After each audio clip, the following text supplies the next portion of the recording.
সপ্তাহের ব্যবধানে সারা দেশের বাজারে বেড়েছে মাছ ও মাংসের দাম। তবে সবজির দাম কমায় ফিরেছে স্বস্তি। বাজার পরিস্থিতি নিয়ে এই মুহূর্তে জানাতে চট্টগ্রাম ও সিলেট থেকে যোগ দিচ্ছেন আমাদের সহকর্মীরা। শুরুতেই যাচ্ছি চট্টগ্রামে, সেখান থেকে জানাবেন সহকর্মী আহসান রিটন। রিটন, আজকে বাজারে সাপ্তাহিক ব্যবধান কেমন দেখছেন গত সপ্তাহের তুলনায়? মাছ মাংসের দাম কেমন, আর সবজির সরবরাহ বা দাম কেমন দেখছেন?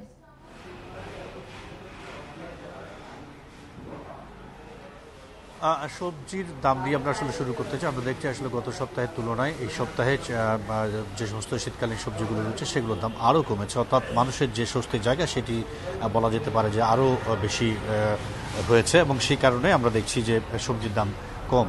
আমরা এই চট্টগ্রামের কাজীরদেউরি বাজার আছে, এখানে যে সমস্ত সবজি আপনি দেখছেন, আমরা দেখছি যে আসলে বেশিরভাগ সবজি 30 থেকে 40 টাকার মধ্যে মিলছে, এবং এই ক্ষেত্রে আসলে বিক্রেতারা যেটি বলছে সেটি হচ্ছে দেশের নানা জায়গা থেকে পর্যাপ্ত পরিমাণে সবজি আসছে, এবং সেই কারণে প্রতিটি সবজির দাম এখন আসলে কম, এবং আগামী 1 মাস পর্যন্ত এই ধারাটি অব্যাহত থাকবে বলে তারা মনে করছেন। যদি এর মধ্যে কোনো রকমের অনাকাঙ্ক্ষিত বৃষ্টি হয় তাহলে সেক্ষেত্রে কিছুটা ছন্দ পতন ঘটতে পারে।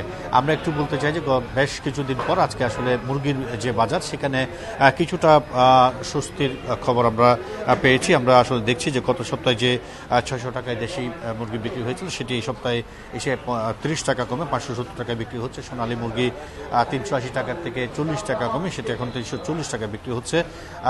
ব্রয়লার মুরগি যেটি গত সপ্তাহ পর্যন্ত 210 টাকা বিক্রি হচ্ছে সেটি 20 টাকা কমে এবার এই সপ্তাহে 190 টাকা বিক্রি হচ্ছে।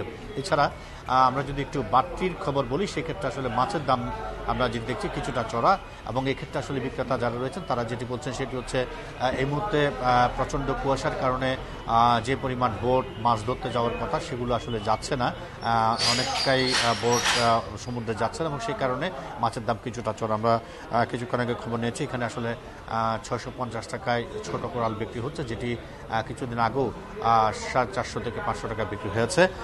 ঠিক একইভাবে অন্যান্য যে সমস্ত সামুদ্রিক মাছগুলো রয়েছে সেগুলোর দাম কিছুটা বাড়তি।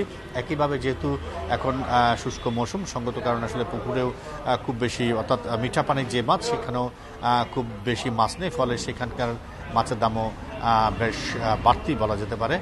তো মুরগি এবং সবজির দামে কিছুটা স্বস্তি আসলেও মাছের দাম কিছুটা চড়া। তবে আমরা দেখছি আসলে ডিমের যে দাম গত সপ্তাহ যা ছিল এই সপ্তাহ একই আছে, যেহেতু সামাজিক কোনো অনুষ্ঠান এই মুহূর্তে অনুষ্ঠান বাড়তি, সবজির দাম কম, এবং সেই কারণে ডিমের দামটাও একেবারে সহনীয় পর্যায়ে আসছে বলে আমাদেরকে আসলে বিক্রেতারা বলছেন। আর এই যে ধারা সবজির দাম এবং মুরগির দাম যে কমের যে খবরটি আসলে জনগণ পাচ্ছে, তারা আসলে মনে করছেন যে আসলে সাম্প্রতিক সময় যে বাজার তদারকি করা হয়েছিল, এই মুহূর্তে আসলে বাজার তদারকি ছাড়াও আমরা দেখছি সবজি এবং মুরগির দাম কিছুটা কম, এবং এই ধারাটি অব্যাহত রাখার জন্য যারা গ্রাহক তারা চান যে আসলে ভোক্তা কিংবা জেলা প্রশাসন পক্ষ থেকে যে ধরনের তদারকি তারা আগে করেছেন সেটি অব্যাহত থাকুক। একই কথা যারা বিক্রেতা তারা বলছেন যে আসলে বেশি দামে কিনতে হয় বলে তাদেরকে বেশি দামে বিক্রি করতে হয়, এবং এটির একটি দুর্নাম তাদেরকে বয়ে বেড়াতে হয়। আসলে যেখান থেকে তারা কিনে আনেন সেখান থেকে যদি বাড়তি কিনতে হয় তাহলে আসলে বাড়তি বিক্রি করা ছাড়া কোনো গত্যন্তর থাকে না। এ হচ্ছে চট্টগ্রাম থেকে আমার কাছে কাঁচা বাজারে এখন পর্যন্ত সর্বশেষ। হাসান রিটন, আপনি আমাদের সঙ্গে থাকুন। এবার আমরা যাচ্ছি সিলেটে, সেখান থেকে জানাবেন সহকর্মী রানা মজুমদার। রানা, সিলেটে আজকে বাজার পরিস্থিতি কেমন দেখছেন? কোন কোন পণ্যের দাম ওঠানামা করেছে?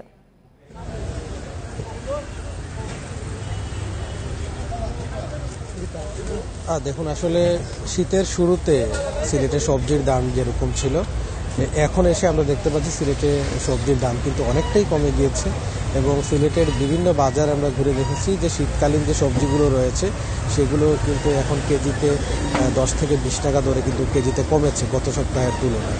আমরা এই মুহূর্তে রয়েছে সিলেটের ঢিকাই বাজারে, এবং এই বাজার ঘুরে সকালে আমরা যে বিষয়টি দেখতে পেরেছি যে দেশের বিভিন্ন জায়গা থেকে কিন্তু এখানে আসলে বিক্রেতারা সবজি নিয়ে আসেন, এবং তারা আমাদেরকে যে বিষয়টি জানিয়েছেন যে এখন সবজির দাম অনেকটাই কমে গিয়েছে, এবং তারা বলছেন যে আসলে শীতকালীন যে সবজি সেগুলো দেশের বিভিন্ন জায়গায় উৎপাদন বেশি হয়েছে, সেই উৎপাদন বেশি থাকার কারণে তারাও কিন্তু প্রচুর পরিমাণে সবজি আমদানি করতে পারছেন বাজারগুলোতে, এবং সেই কারণে তারাও কিন্তু আসলে কমে ক্রেতাদের কাছে তারা কিন্তু বিক্রি করতে পারছেন।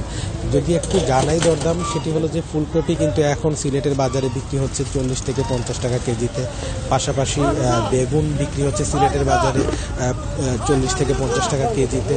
পাশাপাশি শিম যে রয়েছে সেটিও কিন্তু এখন 30 থেকে 40 টাকা কেজিতে কিন্তু সিলেটের বাজারে বিক্রি হচ্ছে। পাশাপাশি পেঁপে কিংবা টমেটো এগুলোর দামও কিন্তু যথেষ্ট আসলে কমে এসেছে এবং এই দাম কমার কারণে কিন্তু ক্রেতাদের মধ্যে এক ধরনের স্বস্তি বিরাজ করছে। তবে ক্রেতারা যে বিষয়টি জানিয়েছেন যে আসলে অন্যান্য জায়গায়, সিলেটের বাইরে অন্যান্য জায়গায় যেখান থেকে আসলে সবজিগুলো আমদানি করা হয় সেখানে কৃষকরা আসলে আরও কম দামে কিন্তু সবজিগুলো বিক্রি করছে। তো সেক্ষেত্রে মধ্যস্বত্বভোগী যারা রয়েছে তারা কিন্তু আসলে মাঝখানে বিভিন্নভাবে হাত বদলিয়ে দামটা বাড়িয়ে দেয়। তো ক্রেতাদের যে অভিযোগ, তারা বলছেন যে আসলে প্রশাসনের এ ব্যাপারে যথেষ্ট নজর দেওয়া প্রয়োজন, যাতে করে সবজির দাম যথেষ্ট রাখা যায় এবং এক্ষেত্রে প্রশাসন সহ অন্যান্য যারা রয়েছে তারাও যাতে এই ব্যাপারে আসলে সুস্পষ্ট নজরদারি বহাল রাখেন, যাতে করে সবজির দাম নিয়ন্ত্রণে রাখা যায়। তবে আরেকটি বিষয় হচ্ছে যে সবজির দামে স্বস্তি ফিরে আসলেও সিলেটের যে মাছ এবং মাংসের যে বাজার রয়েছে সেখানে কিন্তু আসলে কোনো স্বস্তি ফিরে আসেনি এখনও, এবং সেখানে কিন্তু এখন পর্যন্ত দাম কিন্তু বৃদ্ধি রয়েছে এবং ব্রয়লার মুরগি কেজি কিন্তু এখন 190 টাকা কেজিতে বিক্রি হচ্ছে। পাশাপাশি মাছের দামও কিন্তু অনেকটাই বেড়েছে গত সপ্তাহের তুলনায়। তো ক্রেতারা চাচ্ছেন যে আসলে সব কিছু যেন নিয়ন্ত্রণের মধ্যে আসে। চট্টগ্রাম এবং সিলেট থেকে বাজার পরিস্থিতির সবশেষ তথ্য নিয়ে জানাচ্ছিলেন সহকর্মীরা।